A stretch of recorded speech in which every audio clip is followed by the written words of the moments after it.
Hi,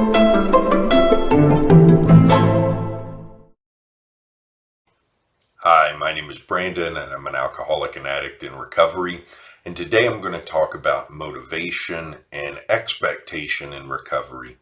I'm going to start with a passage from A New Pair of Glasses by Chuck C., where he talks about the reason that people who were working for him actually did the work and what the outcome was for him.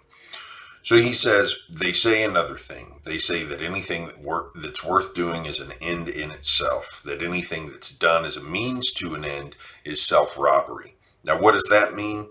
I've had, we'll say, 50 men working for me. 35 of them worked for a paycheck. They lost 5 days and lived 2 out of every week. They worked for a paycheck.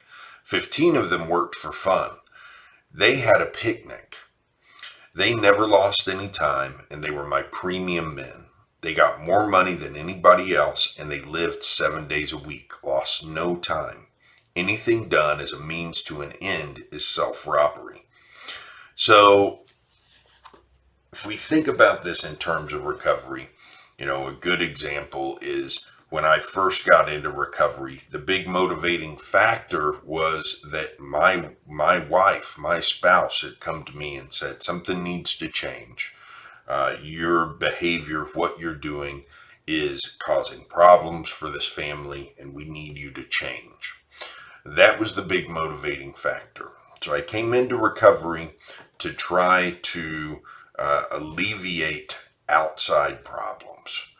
And that would not have been enough to keep me in recovery. To stay in recovery, I had to stop doing it for other people. I had to stop doing it even for myself, and to start doing it just because it was the right thing to do, with no expectation of what the outcome was going to be. We're told I work in an AA program, and we're told in an AA program about the promises and what will happen if we work the steps and what will happen if we do all the right things.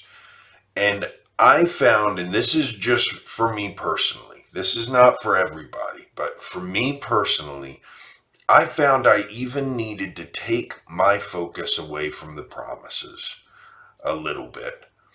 I needed to stop thinking about that. I needed to not focus on, well, what can I expect to happen? And really get my focus in on, what do I need to be doing right now? Don't worry about anything else. Don't worry about what might happen in the future. Don't worry about the good that might come. Because if that good doesn't come, that's doing something as a means to an end. And if that good doesn't come, or doesn't come by the time I expect it to, that's going to cause problems with my recovery. Again, this is personal. This is just my way of doing things in this program. But I wanted to share it because I found as I went on in recovery that I was going to be more successful if I focused less on why should I be doing these things. I find that an interesting question. I do like to talk about why we do the things we do in recovery, but I like to do them just because they're the right things to do. And how do I know they're the right things to do? It's easy to know what's the right thing to do. If I look back at all my time in my active addiction, I knew what the right thing to do was then. I knew that the drinking and the drugging and everything that I was doing in my active addiction, I knew that wasn't the right thing to do. And that's why I had so much anxiety and depression in my life, because I couldn't reconcile the things I was doing with my conscience, with what I knew was right. And so I know the right thing to do. And as long as I do that for the reason that that's the right thing to do, with no expectation of what's going to happen, and for no other reason, then I can have a lot of fun with life. I get to live in the current moment. I don't get to live for a paycheck. You know, he talks about in this passage people who worked every day and just lived for that paycheck at the end of the week. I know that feeling. That's a terrible feeling. To have 5 days a week that are just a slog, and then you get that paycheck at the end of the day, Friday, and you're happy for part of Friday and Saturday. And then Sunday kind of sucks because you're getting ready to go back to work, and then it starts all over again. But what he describes is people who were working for him who really didn't live for the paycheck. The paycheck was certainly nice, and they were grateful for it, but they lived for what they were doing at that moment, the work they were doing. They found a way to make it interesting. They found a way to make it fun, and they contributed.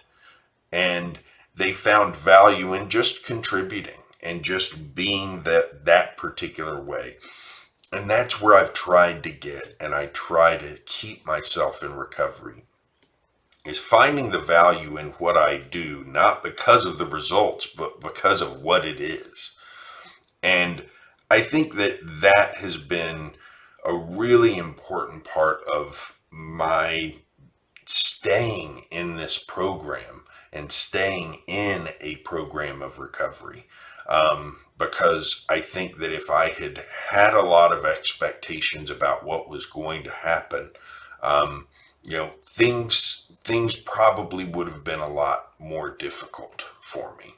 But without expectations and with a very, very laser focus on what's happening now and what I'm doing now, it's been a much more, I'll just say it, a much more fun experience than I ever expected.